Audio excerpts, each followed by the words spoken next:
Hello, this is Heather Hoffman, and I'm here today to share a really simple and neutral card today with a fun little trick for making a perfect bow on the front of your card. I'm using the December 2019 Kit of the Month and the solid heart image in one of the sentiments. I'm keeping my colors really neutral and soft on this, so I'm starting with a panel of white cardstock that I've trimmed down a little smaller than an A2 card front. And I'm going to just stamp that heart and that sentiment, kind of center them on that panel. And I'm going to stamp them with black pigment ink. I'm using my favorite VersaFine ONYX black just to get a nice dark black image on both of those. And I'm double stamping using my MISTI to keep everything perfectly lined up so I can get lots of ink on there. And in case you didn't know, pigment ink is kind of fun because it also works as an embossing ink. So I'm pulling out some Wow Clear Sparkle Embossing Powder, and I'm going to sprinkle this over the top, and this is going to add a nice sparkly finish over the top. And because this is a pigment ink, that's why this embossing powder will stick to that and make this image embossable as well.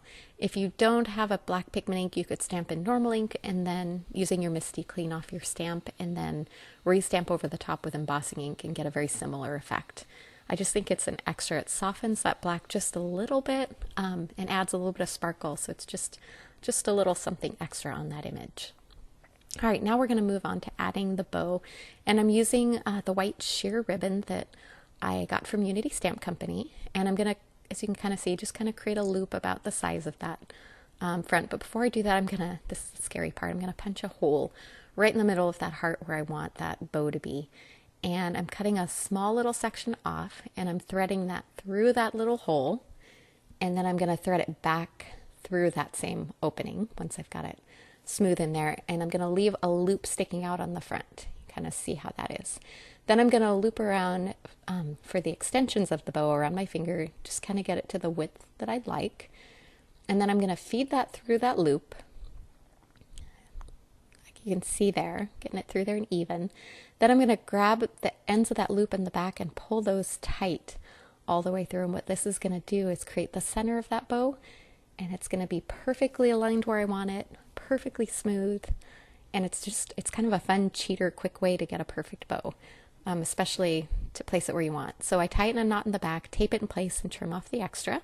And then I can kind of fiddle with that bow. I usually feed the ends down so they're both coming out of the bottom, and I can kind of play with it and adjust it and trim those ends down a little bit.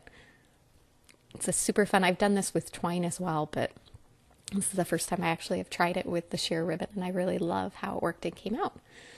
So now I'm going to add some foam adhesive on the back of that, and then I'll adhere it to an off-white, kind of a cream colored card base.